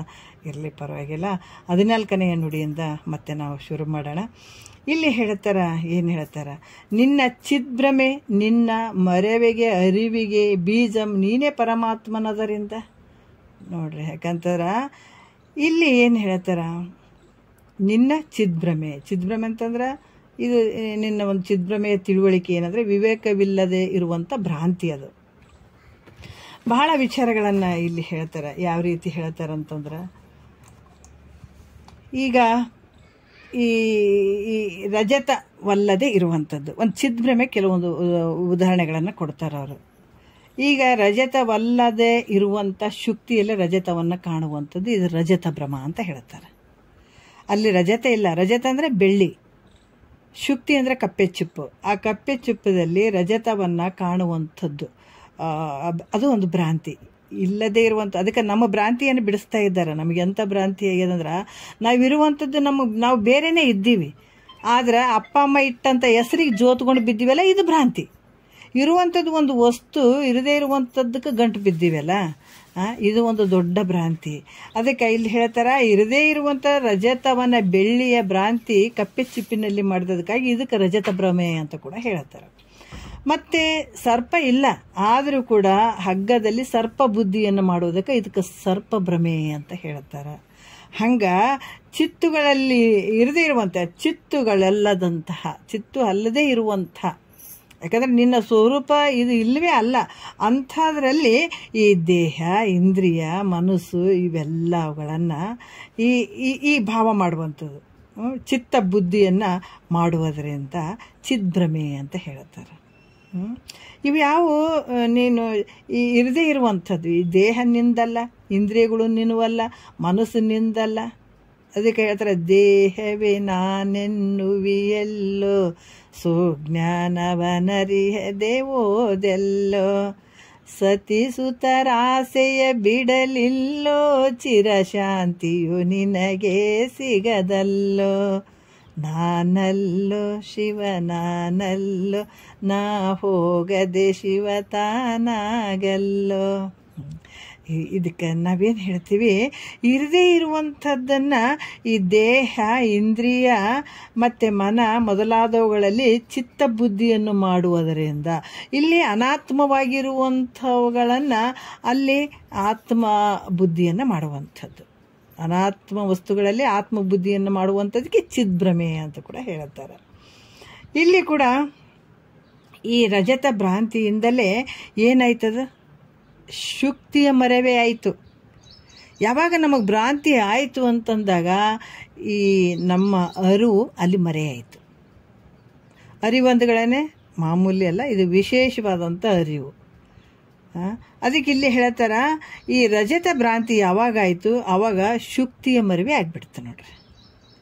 ಅದಕ್ಕೆ ಮತ್ತು ಈ ರಜತ ಏನು ಅಂತ ವಿಚಾರ ಮಾಡಿದಾಗ ನಾವು ವಿಚಾರ ಆಯ್ತಲ್ರಿ, ಎಷ್ಟು ಸೂಕ್ಷ್ಮವಾದಂಥ ವಿಚಾರ. ನಾವು ಹಂಗೆ ಬಿಟ್ಟು ಅದೇ ಭ್ರಮೆಯಲ್ಲಿ ಇದ್ದು ಬಿಡ್ಬೋದು. ಇಲ್ಲರಿ, ಅದು ಶುಕ್ತಿಗೆ ಬೆಳ್ಳಿ ಬೆಳ್ಳಿ ಬೆಳ್ಳಿ ಅಂತಲೇ ನಾವು ಮಾಡಿದಾಗ ಅದು ಒಂದು ಅದೇ ರೀತಿ ಕಂಟಿನ್ಯೂ ಮಾಡಿದಾಗ ಹಾಗೆ ಇರ್ತದೆ ಅನ್ನಿಸ್ತದೆ ಅದು. ಆದ್ರೆ ಯಾವಾಗ ಇದು ಬೆಳ್ಳಿ ಆಯಿತೋ ಹೆಂಗಾಯಿತು ಅಂತ ನಾವು ಅದನ್ನು ವಿಚಾರ ಮಾಡಲಿಕ್ಕೆ ಶುರು ಮಾಡಿದಾಗ ಆವಾಗ ಶುಕ್ತಿಯ ಜ್ಞಾನ ಆಗ್ತದೆ. ವಿಚಾರ ಮಾಡೋಕ್ಕೆ ಹೋಗದೇ ಇದ್ದಾಗ ಮತ್ತು ಹಂಗೆ ನಡೀತದ. ಆದರೆ ಇದು ಏನಿರ್ಬೋದು, ಹಿಂಗೈತಲ್ಲ, ಇದು ಬೆಳ್ಳಿ ಆಯಿತು ಏನಾಯಿತು ಅಂತ ಅದು ಏನಂತ ವಿಚಾರ ಮಾಡೋಕ್ಕೆ ಹೋದಾಗ ಆವಾಗ ಏನಾಗ್ತದ, ಬುದ್ಧಿಗೆ ನಿಜವಾದಂಥ ವಸ್ತುವಿನ ಜ್ಞಾನ ಆಗ್ತದೆ. ಯಾವುದು, ಕಪ್ಪೆ ಚಿಪ್ಪಾದ, ಇದು ಬೆಳ್ಳಿ ಅಲ್ಲ ಅನ್ನುವಂಥದ್ದು ಆವಾಗ ಜ್ಞಾನ ಆಗ್ತದೆ. ಅದಕ್ಕೆ ಇಲ್ಲಿ ಕೂಡ ಶುಕ್ತಿಯನ್ನು ಮರೆಯುವುದಕ್ಕೂ ಅರಿಯುವುದಕ್ಕೂ ರಜತ ಭ್ರಾಂತಿಯೇ ಹೇಗೆ ಕಾರಣವಾಯಿತು ನೋಡ್ರಿ. ಈ ಶುಕ್ತಿಯನ್ನು ಅದನ್ನು ಮರೆಯುವಂಥದಕ್ಕೆ ಏನು ಕಾರಣ ಆಯಿತು, ಈ ರಜತನೇ ಕಾರಣ ಆಯಿತು, ಬೆಳ್ಳಿನೇ ಕಾರಣ ಆಯಿತು. ಅದನ್ನು ಮರೆಯೋದು ಶುಕ್ತಿ ಆದ ಅಂತ ಇದು ನಿಜದ ವಸ್ತುವನ್ನು ಮರಿಲಿಕ್ಕೆ ಬೆಳ್ಳಿಯೇ ಕಾರಣ ಆಯಿತು. ಮತ್ತು ಅದನ್ನು ಅರಿಯೋದಕ್ಕೆ ರಜತ ಭ್ರಾಂತಿಯೇ ಕಾರಣ ಆಯಿತು. ಎರಡಕ್ಕೆ ಅರಿವು ಮರೆಯುವಳಿಗೆ ಎರಡೂ ಕಾರಣ ಆಯ್ತು ನೋಡ್ರಿ. ಯಾಕಂತಂದ್ರೆ ಇದು ಒಂದು ಶುಕ್ತಿ ಐತೆ ಅನ್ನುವಂಥ ಮರೆಯೋದಕ್ಕೂ ಕೂಡ ರಜತನೇ ಒಂದು ಮುಸುಕಿತು. ರಜತ ಅಂದರೆ ಬೆಳ್ಳಿ ಭ್ರಾಂತಿನೇ ಮುಸುಕಿ ಬಿಡ್ತು. ಮತ್ತು ಅದು ಏನೈತೆ ಅಂತ ವಿಚಾರ, ಇದು ಬೆಳ್ಳಿ ಐತಲ್ಲ ಇದು ಹೆಂಗಿರ್ಬೋದು ಅಂತ ಅದನ್ನು ವಿಚಾರ ಮಾಡಿದಾಗ ಆವಾಗ ಇದು ಅರಿಯೋದಕ್ಕೂ ಕೂಡ ರಜತನೇ ಕಾರಣ ಆಯಿತು, ಮರೆಯೋದಕ್ಕೂ ಕೂಡ ರಜತನೇ ಕಾರಣ ಆಯಿತು. ಹಾಗೆ ದೇಹ, ಇಂದ್ರಿಯ, ಮನ, ಬುದ್ಧಿಯಾದಿಗಳಲ್ಲಿ ನಾನು ಅಂತ ಯಾವಾಗ ನಿನಗಾಯಿತು ಅಂದಾಗ ಈ ಚಿದ್ಭ್ರಾಂತಿಯು ಈ ತೋರೋದ್ರಿಂದ ಏನಾಯಿತು ಅಂದ್ರೆ ಈ ದೇಹಾದಿಗಳಿಗೆ ಅಧಿಷ್ಠಾನವಾಗಿರುವಂಥ ಸಾಕ್ಷಿ ಸ್ವಯಂ ಪ್ರಕಾಶ ರೂಪನಾದಂಥ ತನ್ನನ್ನು ತಾನು ಮರ್ತುಕೊಂಡಂಗಾಯಿತು, ಮರಿಯಾಗಿಬಿಡ್ತು. ಯಾವಾಗ ಬೆಳ್ಳಿಯ ಭ್ರಾಂತಿ ಆಯಿತು ಅಂದಾಗ ಅಲ್ಲಿ ಶುಕ್ತಿಯ ವಸ್ತು ಹೆಂಗೆ ನಮಗೆ ಮರಿಯಾಯಿತು, ಅದೇ ರೀತಿ ಕೂಡ ಈ ಶರೀರ ನಾನು, ಇಂದ್ರಿಯಗಳು ನಾನು, ಈ ಬುದ್ಧಿಯಾದಿಗಳು ನಾನು ಅಂತ ಅವುಗಳಲ್ಲಿ ನಾವು ಆ ಭಾವ ಹಾಕಿದಾಗ, ನಾನು ಅಂತನ್ನುವಂಥ ಭಾವ ಹಾಕಿದಾಗ ಆವಾಗ ಆ ಚಿದ್ಭ್ರಾಂತಿಯು ತೋರಿದ್ದಾರೆ. ಯಾಕಂದರೆ ಆವಾಗ ಚಿದ್ಭ್ರಾಂತಿ ನಾನು ಅನ್ನುವಂಥ ಒಂದು ಭಾವದಲ್ಲಿ ಹೋದಾಗ ಅದು ಚಿದ್ಭ್ರಾಂತಿ ಅಂತ ಅನಿಸ್ಕೊಳ್ತದೆ. ಈ ದೇಹ ದ್ವಯಗಳಿಗೆ ಅಂದರೆ ಈ ದೇಹ ದ್ವಯಗಳಿಗೆ ಈ ಶರೀರ, ಇಂದ್ರಿಯಗಳು ಇವೆಲ್ಲವಕ್ಕೂ ಅಧಿಷ್ಠಾನವಾಗಿರುವಂಥದ್ದು ಸಾಕ್ಷಿ ಸ್ವಯಂ ಪ್ರಕಾಶ ರೂಪನಾದಂಥ ತನ್ನನ್ನು ಇದು ಮರೆಯೋದಕ್ಕೆ ಕಾರಣ ಆಯಿತು. ಸಾಕ್ಷಿ ಸ್ವಯಂ ಪ್ರಕಾಶ ಯಾವಾಗ ಶರೀರ ನಾನನ್ನುವಂಥದ್ದು ಭಾವ ಬಂತು ಅಂತಂದಾಗ ಅಲ್ಲಿ ನಿನ್ನ ಸ್ವರೂಪ ಸಂಪೂರ್ಣ ಮರ್ತು ಹೋಯಿತು. ಅದಕ್ಕೆ ಹೇಳ್ತಾರೆ, ಬೊಮ್ಮವನರಿವೆನೆಂದು ಬಳಲುವರು ತಮ್ಮ ನೇತಿಗಳೆದು ಅನ್ಯವನ್ನೇ ನೋಡಿ ಮನುಜರು. ಯಾವಾಗ ಶರೀರವನ್ನು ವಿಚಾರ ಮಾಡದೇ ಇದ್ದಾಗ ಭಗವಂತ ನಿನಗೆ ಯಾವತ್ತೂ ಸಿಗೋದಿಲ್ಲ. ಯಾವಾಗ ಈ ಶರೀರವನ್ನು ನಾವು ಹುಡುಕಬೇಕು. ಈ ಜಗತ್ತು ಅಂದ್ರೇನು, ಶರೀರ ಅಂದ್ರೇನು, ಯಥಾ ಬ್ರಹ್ಮಾಂಡ ತಥಾ ಪಿಂಡಾಂಡ. ಇಲ್ಲಿ ನಾವು ಹುಡುಕ್ತಾ ಇದ್ದಾಗ ಒಂದು ಭೂಮಿ ಐತೆ, ಭೂಮಿ ಒಳಗೆ ನಾವು ಬಂಗಾರವನ್ನು ತೆಗಿಲಿಕ್ಕೆ ಸಾಧ್ಯತೆ, ಭೂಮಿ ಒಳಗೆ ಬಂಗಾರ ಐತಲ್ಲ. ಅದ್ರಂಗ ಇಲ್ಲಿ ಕೂಡ ನಮ್ಮ ಒಳಗಡೆ ಇಂಥ ನಿಧಿಯನ್ನು ತೆಗಿಬೇಕಾದ್ರೆ ನಾವು ಪ್ರತಿಯೊಂದನ್ನು ವಿಚಾರ ಮಾಡಬೇಕಾಗ್ತದೆ. ಈ ಶರೀರ ಅಂದ್ರೇನು, ಶರೀರ ಹೆಂಗೆ ಉತ್ಪತ್ತಿ ಆಯಿತು, ಇಂದ್ರಿಯಗಳು ಹೆಂಗೆ ಬಂದವು, ಇದ್ರ ವ್ಯವಹಾರ ಏನು, ಇದು ಪ್ರತಿಯೊಂದು ನಾವು ವಿಚಾರ ಮಾಡಬೇಕಾಗ್ತದೆ. ಮಾಡಿದಾಗ ಇಲ್ಲಿ ಏನಾಯಿತು, ನಿನ್ನ ಅಧಿಷ್ಠಾನವಾದಂಥ ವಸ್ತು ಸಿಗ್ಲಿಕ್ಕೆ ಸಾಧ್ಯ ಅದು. ಯಾವಾಗ ಈ ಶರೀರ ನಾನು, ಇಂದ್ರಿಯಗಳು ನಾನು, ಈ ಮನ ಬುದ್ಧಿ ಚಿತ್ತು ಅಹಂಕಾರ ಇವೆಲ್ಲ ನಾನು ಅಂತ ನೀ ಯಾವಾಗ ಹೋಗ್ತಿದ್ದಿ, ಆವಾಗ ನಿನ್ನಲ್ಲಿರುವಂಥ ನಿಧಿ ಏನಾಗ್ತದೆ, ಮರೆಯಾಗಿಬಿಡ್ತದೆ. ಹೇಳ್ತಾರಲ್ಲ, ಒಂದು ಮನೆಯಲ್ಲಿ ಕೆಳಗಡೆ ಅವ್ರ ಅಪ್ಪ ನಿಧಿಯನ್ನೇ ಇಟ್ಟಿದ್ದ, ಬಂಗಾರ ಬೆಳ್ಳಿ ಎಲ್ಲವನ್ನ ಸಮಸ್ತ ಒಂದು ಆ ಸಂಪತ್ತನ್ನು ಇಟ್ಟಿದ್ದ. ಎಲ್ಲೋ ಯಾತ್ರೆಗೆ ಹೋದಾಗ ಸತ್ತು ಹೋದ. ಅವ್ರ ಫ್ರೆಂಡಿಗೆ ಮಾತ್ರ ಗೊತ್ತಿತ್ತು. ಅವ್ರು ಭಾಳ ಒಂಥರ ದರಿದ್ರ ಜೀವನ ಮಾಡ್ತಾ ಇದ್ರು, ತಿನ್ನಕ್ಕೇನಿರಲಿಲ್ಲ ಮಕ್ಕಳು. ಅವ್ರ ಅಪ್ಪನೇ ಎಲ್ಲ ನೋಡ್ಕೊತಿದ್ದ. ಆ ವ್ಯಕ್ತಿ ಬಂದಾಗ ಕೇಳ್ದ, ಯಾಕ್ರಿ ಏನಾಯ್ತು ನಿಮಗೆಲ್ಲ ಅಂತ ಕೇಳಿದಾಗ, ಇಲ್ಲ ನಮ್ಮಪ್ಪ ಎಲ್ಲ ಮಾಡ್ತಿದ್ದ, ನಮಗೇನು ಇಟ್ಟೋಗಿಲ್ಲ, ಎಲ್ಲ ಆತನಿಂದನೇ ಇದಾಯಿತು, ನಮಗೆ ಅವರೇ ಮಾಡ್ತಿದ್ರು. ಇವಾಗ ನಾವು ದುಡ್ಡು ತಿನ್ನಲ್ತನ ನಮ್ಗೆ ಗೊತ್ತಿಲ್ಲ, ಅಷ್ಟೊಂದು ನಾವು ತೊಂದರೆ ಒಳಗದೀವಿ, ಕಷ್ಟದಾಗದೀವಿ ಅಂತ ಹೇಳಿದಾಗ ಅವರು ಒಂದು ದಿವಸ ಬಂದು ಬರ್ರಿ, ಒಂದು ಸಲಿಕೆ ಮತ್ತು ಒಂದು ಇದು ತೊಗೊಂಡು ಬರ್ರಿ ಅಂತ ಹೇಳಿದರು. ಗುದ್ಲಿ ಅದೆಲ್ಲ ತೊಗೊಂಡು ಬರ್ರಿ ಅಂತ ಹೇಳಿದ್ರು. ಆವಾಗ ಪಡಸಾಲೆ ಒಳಗೆ ಅಗೆ ಅಂತ ಇರ್ತಾರಲ್ಲ, ಅಗೆ ಮಾಡಿ ಮೇಲ್ಗಡೆ ಎಲ್ಲ ಮುಚ್ಚಿಬಿಟ್ಟಿದ್ದ. ಒಳಗಡೆ ಅಗೆ ಒಳಗೆ ಸಂಪತ್ತನ್ನು ತುಂಬಿದ್ದ. ತೆಗೆದು ತೋರಿಸಿದಾಗ ಬಹಳ ಆನಂದ ಆಯಿತು. ಯಾಕಂದ್ರೆ ಇಲ್ಲಿ ಇರಲಿಲ್ಲೇನಾ, ಅವರಲ್ಲಿ ಸಂಪತ್ತು ಇತ್ತು, ಆದರೆ ಏನಾಗಿತ್ತು, ಮರೆಯಾಗಿತ್ತು.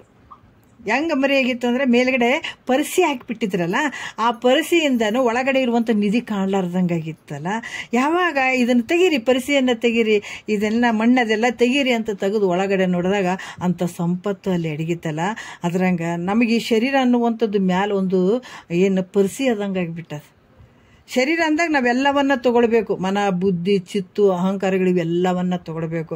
ಯಾವಾಗ ಈ ಪರಿಸಿಯನ್ನು ತೆಗಿಬೇಕು, ಇಲ್ಲಿರುವಂಥ ಮಣ್ಣು ಕಲ್ಲು ಅವೆಲ್ಲವನ್ನ ತೆಗೆದು ಒಳಗಡೆ ನೋಡಿದಾಗ ಅಂಥ ಸಂಪತ್ತು ನಮಗೈತೆ. ಅದಕ್ಕೆ ಇಲ್ಲಿ ಕೂಡ ಹೇಳ್ತಾರ, ಈ ಅಧಿಷ್ಠಾನವಾದಂಥ ಇದಕ್ಕೆ ಈ ಶರೀರ ನಾನು ಅನ್ನುವಂಥದ್ದು ಯಾವಾಗ ಮನ ಬುದ್ಧಿ ಅಹಂಕಾರಗಳು ಇವೆಲ್ಲ ನಾನು ಅಂತಂದಾಗ ತನ್ನ ಸ್ವಯಂ ಪ್ರಕಾಶವಾದಂತಹ ಏನು ಸಾಕ್ಷಿ ಸ್ವಯಂ ಪ್ರಕಾಶ ರೂಪನಾದಂಥ ತನ್ನನ್ನು ತಾನು ಮರಿಲಿಕ್ಕೆ ಅಲ್ಲಿ ಕಾರಣ ಆಯಿತು ಶರೀರ ನಾನಂದಾಗ. ಅದಕ್ಕೆ ಮಹಾತ್ಮರು ಯಾಕೆ ಹೇಳ್ತಾರೆ, ಪದೇ ಪದೇ ಪದೇ ಇದು ಯಾಕೆ ಹೇಳ್ತಾರಂದ್ರೆ, ಶರೀರ ನೀನಲ್ಲೋ. ಯಾಕಂದ್ರಾಗ ಒಂದು ಗೂಢಾರ್ಥ ಐತೆ. ಯಾಕೆ ಈ ವಿಚಾರಗಳನ್ನು ಹೇಳಕತ್ತಾರ, ಮನ ಬುದ್ಧಿ ಚಿತ್ತ ಅಹಂಕಾರಗಳು ನೀನಲ್ಲ, ಶರೀರ ನಿಂದು ಅಲ್ಲ, ಪಂಚಭೂತದಿಂದ ಆದಂಥ ಶರೀರ ಇದು ಸುಮ್ಮ ಬಂದದ. ಆದರೆ ಇದನ್ನು ನಾನು ಅಂತ ಕೂತ್ಕೊಂಡಂದ್ರೆ ನಿನ್ನ ನಿಜವಾದ ಸಂಪತ್ತು ನಿನಗೆ ಸಿಗಂಗಿಲ್ಲ ಅನ್ನೋದಕ್ಕಾಗಿ ಪದೇ ಪದೇ ಪದೇ ಪದೇ ಈ ಶರೀರ ನೀನಲ್ಲ, ನಿಂದು ಅಲ್ಲ, ಇದು ಗುತ್ತಿಗಿಡಿಬೇಡ. ಮತ್ತು ಇವೇ ನಾನಲ್ಲ ಅಂದರೆ ಹೆಂಡ್ರು ಮಕ್ಕಳು ಈ ಸಂಸಾರ ಅಂತೂ ದೂರೇ ಉಳೀತು. ಇದನ್ನು ತೆಗೆದು ನೋಡ್ರು, ನಿಮ್ಮ ಸಂಪತ್ತು ಇಲ್ಲೇ ಅಡಿಗೆದ, ಅನಂತವಾಗಿ ಇರ್ತೀರಿ ಅನ್ನೋದಕ್ಕಾಗಿ ಮಹಾತ್ಮರು ಕರುಣೆಯಿಂದ ಇಷ್ಟೆಲ್ಲ ಹೇಳಿದಾರೆ ನಮ್ಗೆ. ಇದು ಈ ಶರೀರ ನಮ್ಮ ಸ್ವರೂಪಕ್ಕೆ ಸ್ವಸ್ವರೂಪವನ್ನು ತಿಳ್ಕೊಳ್ಳಿಕ್ಕೆ, ನಮ್ಮ ಆನಂದಕ್ಕೆ ಭಾಳಷ್ಟು ಅಡ್ಡುಗೋಡೆ ಮಾಡಿಬಿಡ್ತದೆ. ಇದು ದುಃಖಕ್ಕೆ ತಗೊಂಡು ಹೋಗ್ತದೆ. ಇದು ಶರೀರ ನಾನು ಅಂತ ಯಾವಾಗ ಅಂದ್ಕೊಳ್ತಿದ್ದಿ, ನಿನಗೆ ದುಃಖ ತಪ್ಪಿದ್ದಲ್ಲ. 84 ಲಕ್ಷ ಜೀವರಾಶಿ ನೀ ಸುಮ್ಮನೆ ಬಂದಿಲ್ಲ. ಹಲವಾರು ದುಃಖಗಳನ್ನು ಹಲವಾರು ಶರೀರಗಳನ್ನು ಬಿಸಾಕ್ಬೇಕಾದಾಗ ನಿನಗೆ ತೊಡೆ ಕಷ್ಟ ಆಗಿದೆನ, ಬೇಕಾದಷ್ಟು ಕಷ್ಟ ಆಗಿದೆ ನಿನಗೆ. ಒಂದಲ್ಲ ಎರಡಲ್ಲ. ಪಾಪ ಪುಣ್ಯಕ್ಕನುಸಾರವಾಗಿ ಸ್ವರ್ಗ ನರಕಕ್ಕೆ ಹೋಗಿ ಮತ್ತು ಆಕಾಶ ವಾಯು ಅಗ್ನಿ ಜಲ ಪೃಥ್ವಿ ಔಷಧಿ ಗಿಡಗಳಲ್ಲಿ ಬಂದು ಧಾನ್ಯಗಳಲ್ಲಿ ಬಂದು ಧಾನ್ಯವನ್ನು ತಂದು ಅದನ್ನು ಕುದಿಸಿ ತಿಂದ ನಂತರ ತಂದೆ ತಾಯಿಯಲ್ಲಿ ಸಪ್ತಧಾತುಗಳಾಗಿ ಹಾಗೆಲ್ಲ ಆಗಿ ಬಂದವಿದೆ ನೀನು. ಸಾಮಾನ್ಯ ಏನಿದು. ಅದಕ್ಕೆ ಇಲ್ಲಿ ಹೇಳ್ತಾರೆ, ಇದೆಲ್ಲ ಯಾಕೆ ಇಷ್ಟೆಲ್ಲ ಕಷ್ಟ ಬಂತು ಅಂದ್ರೆ, ಇವೆಲ್ಲ ಇರದೇ ಇರುವಂಥ ವಸ್ತುಗಳು ನಾನು ಅಂತ ಕುಂತದಕ್ಕೆ ಇಷ್ಟೆಲ್ಲ ಕಷ್ಟ ಬಂದಿದ್ದಾವ. ಮತ್ತು ಇದು ತಿಳಿದೇ ಇದ್ದಾಗ ಮತ್ತೆ ತಿರ್ಗಾ ಇದೇ ಕಷ್ಟದಲ್ಲೇ ಒದ್ದಾಡಬೇಕಾಗ್ತದೆ. ಒಂದಲ್ಲ ಎರಡಲ್ಲ ನಿನಗೆ ಕಷ್ಟ. ಅದಕ್ಕೆ ಈ ಶರೀರ ನಾನು ಅನ್ನುವಂಥದ್ದು, ಇಂದ್ರಿಯಗಳು ಅನ್ನುವಂಥ ಭಾವ ಯಾವಾಗ ಬಂತು ಆ ರೀತಿ ಇದ್ದಾಗ ಅಧಿಷ್ಠಾನವಾದ ಸಾಕ್ಷಿ ಸ್ವಯಂ ಪ್ರಕಾಶ ರೂಪನಾದ ತನ್ನನ್ನು ಮರಿಲಿಕ್ಕೆ ಸಾಧ್ಯ ಆಯಿತು, ಮರ್ತು ಬಿಡ್ತಾನ.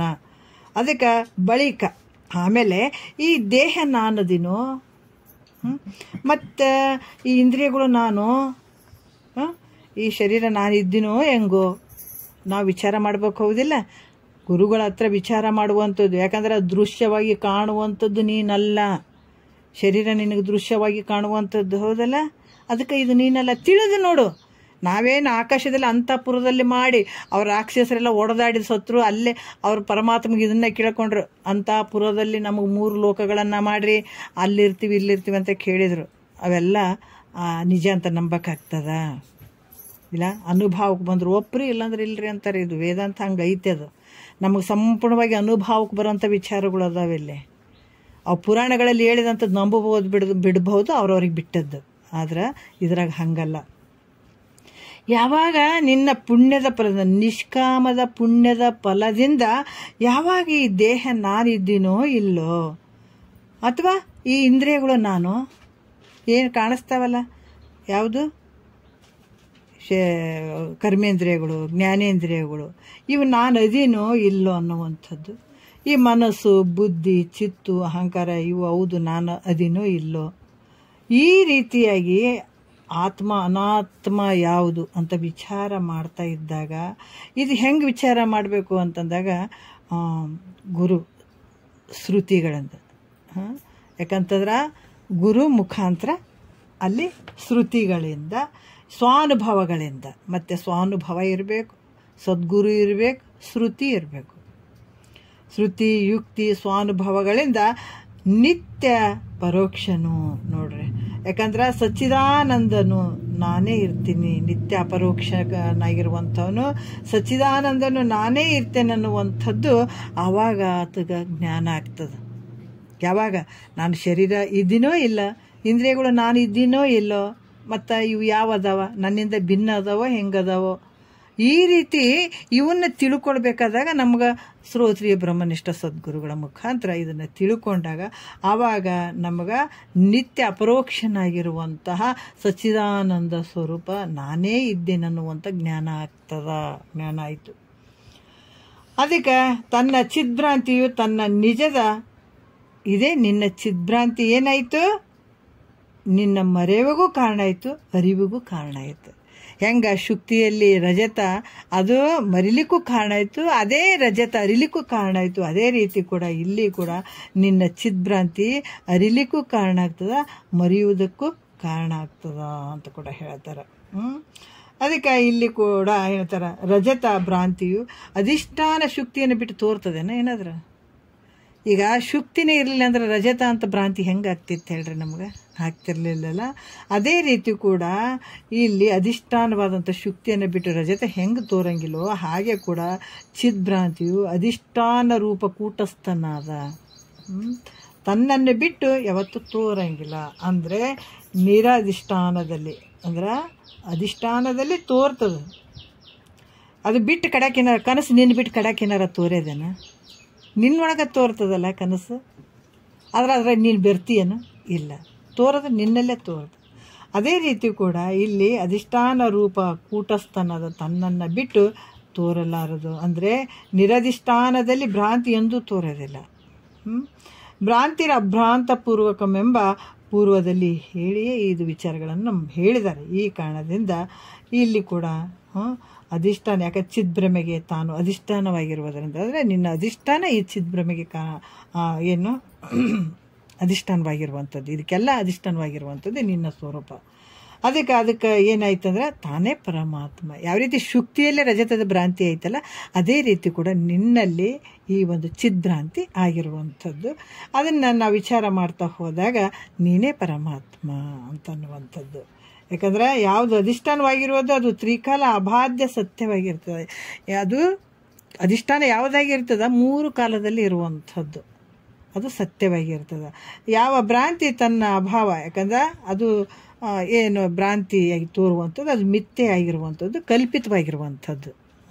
ಈ ರೀತಿಯಾಗಿ ನಾವು ತಿಳ್ಕೊಳ್ಬೇಕಾಗ್ತದ ಅನ್ನುವಂಥ ವಿಚಾರವನ್ನು ಹೇಳ್ತಾರೆ. ಅಧಿಷ್ಠಾನದ, ಯಾಕಂದ್ರೆ ನೀನೇ ಯಾವಾಗಲೂ ಇರುವಂಥವ್ನು, ನಿತ್ಯವಾಗಿರುವಂಥದ್ದು ನಿನ್ನ ಸ್ವರೂಪ ಐತೆ ಅಂತ ಅನ್ನುವಂಥ ವಿಚಾರವನ್ನು ಹೇಳ್ತಾರೆ. ಈಗ 1ನೇ ನುಡಿಯಲ್ಲಿ ಹೇಳ್ತಾರೆ, ಏನು ಹೇಳ್ತಾರೆ ಅಂತಂದರೆ, ತನ್ನೊಳಿಲ್ಲದ ಬಗೆಯನ್ನು ಕಲ್ಪಿಸಿ ತನ್ನ ನುಳಿದು ತಾನೇ ಶೋಕಿಸಿ ತನ್ನ ತಾನರಿದು ತಾನುಳಿವ ದಶಮನಂತೆ ನಿನ್ನೊಳು ತೋರ್ಪುದೆಲ್ಲವೂ ಮಿಥ್ಯೆ. ನೋಡ್ರಿ ಏನು ಹೇಳ್ತಾರ ಅಂತಂದ್ರೆ, ಈ ಈ ಯಾವ ರೀತಿ ಅಂತಂದ್ರೆ ಈ ಪ್ರಶ್ನೆ ಬರ್ತದ, ತನ್ನಲ್ಲಿ ಚಿದ್ರೂಪ ಯಾಕಂದ್ರೆ ತನ್ನಲ್ಲಿ ಚಿದ್ಭ್ರಮೆ ಮೂಲಕ ಅರಿವು ಮರಿವುಗಳ ವ್ಯವಹಾರ ಇರುವುದರಿಂದ ದ್ವೈತಪತ್ತಿ ದೋಷ ಬರ್ತದಲ್ಲ ಗುರುಗಳೇ ಅಂತ ಶಂಕೆ ಮಾಡಿದ್ರೆ ಅದು ಕೂಡ ಹೇಳ್ತಾರೆ. ಚಿದ್ಭ್ರಮವೇ ಮಿಥ್ಯೆ, ಆದ್ದರಿಂದ ಅದರಲ್ಲಿ ತೋರುವಂಥ ವ್ಯವಹಾರ ಕೂಡ ಸತ್ಯ ಇರ್ತದೇನೋ ಅಂದರೆ ಅದು ಕೂಡ ಮಿಥ್ಯೆ ಐತೆ ಅನ್ನುವಂಥ ವಿಚಾರವನ್ನು ಇಲ್ಲಿ ಹೇಳ್ತಾರೆ. ಏನು ಹೇಳ್ತಾರ ಅಂತಂದ್ರೆ, ತನ್ನೋಳಿಲ್ಲದ ಬಗೆಯನ್ನು ತಾನೇ ಕಲ್ಪಿಸಿ ತನ್ನ ನುಳಿದು ತಾನೇ ಶೋಕಿಸಿ ತನ್ನ ತಾನರಿದು ತಾನುಳಿವ ದಶಮನಂತೆ ನಿನ್ನೊಳು ತೋರ್ಪುದೆಲ್ಲವೂ ಮಿಥ್ಯ. ಭಾಳ ಅದ್ಭುತವಾಗಿ ಹೇಳ್ತಾರೆ ಅವರು. ಏನು ಹೇಳ್ತಾರೆ, 10 ಮಂದಿ ದಶಮನದ ದೃಷ್ಟಾಂತ ಕೊಡ್ತಾರೆ ಅವರು. ಯಾಕಂದ್ರೆ 10 ಮಂದಿ ಏನು ಮಾಡ್ತಾರ, ಜನರು ನದಿಯನ್ನು ದಾಟ್ತಾರೆ. ನಾವು 10 ಮಂದಿ ಬಂದಿವೋ ಇಲ್ಲೋ ಅನ್ನುವಂಥ ಅವರು ಸಂಶಯ ಆಗ್ತದೆ ಅವ್ರಿಗೆ. ಅದಕ್ಕೆ ಅದರೊಳಗೆ ಒಬ್ಬನು ತನ್ನನ್ನು ಬಿಟ್ಟು, ಇಲ್ಲ ನೀವು ನಿಂತ್ಕೊಳ್ರಿ, ಲೈನಾಗಿ ನಿಂತ್ಕೊಳ್ರಿ, ನಾ ಹೆಣಿಸ್ತೀನಿ ಅಂತ ಹೇಳ್ತಾನೆ. ಅದ್ರಾಗ ಒಬ್ಬ 10 ಮಂದಿ ದಾಟಿ ಹೋಗಿರ್ತಾರೆ ಒಳಗೆ, ಅಲ್ಲಿ ಲೈನಾಗಿ ನಿಂದಿರಿಸಿಬಿಟ್ಟು ಅದ್ರಾಗ ಒಬ್ಬ ಹೇಳ್ತಾನೆ ನಾನು ಎಣಿಸ್ತೀನಿ ಅಂತ ನಿಂತು ತನ್ನನ್ನು ಬಿಟ್ಟು ಎಲ್ಲರನ್ನೂ ಹೆಣಸಕ್ಕೆ ಶುರು ಮಾಡ್ದ. ಅದರಿಂದ ಅಲ್ಲೇನಾಯಿತು, ಒಬ್ಬರು ಕಡಿಮೆ ಬಿದ್ದರು, ತನ್ನನ್ನು ಬಿಟ್ಟಿದ್ದಾನ 9 ಜನ ಆದರು. ಆವಾಗ ಅದು ಯಾವ ರೀತಿ ಅಂದ್ರೆ ಅಲ್ಲಿ ಅಜ್ಞಾನ ತೋರಿತು. ಹೆಂಗೆ ಅಜ್ಞಾನ ತೋರಿತು ಅಂತಂದ್ರೆ, ತಾನು 10ನೇದವ ಅದಾನ, ಆದ್ರೆ ತನ್ನನ್ನೇ ಬಿಟ್ಟು 9 ಅಂತ ಎಣಿಸಿದಾನೆ. ಅದಕ್ಕೆ ಅಲ್ಲಿ ಅಜ್ಞಾನ ತೋರ್ತದೆ. ಬಳಿಕ 10ನೇವನು ಇಲ್ಲ ಅನ್ನುವಂಥದ್ದು ಇಲ್ಲಿ ಏನಾಗ್ತದ ಅಂತಂದ್ರೆ, ಅವ್ರು ತನ್ನೊಳಿಲ್ಲದ ಬಗೆಯನ್ನು ತಾನೇ ಕಲ್ಪಿಸಿ ತನ್ನ ನುಳಿ ತಾನೇ ಶೋಕಿಸಿ, ಅಂದರೆ ಅವಾಗ ದುಃಖ ಆಗಿಬಿಡ್ತವ್ರಿಗೆ. ಇನ್ನು 10ನೇವನು ಇಲ್ಲಲ್ಲ ಅನ್ನುವಂಥದ್ದು ದುಃಖ ಆಯಿತು.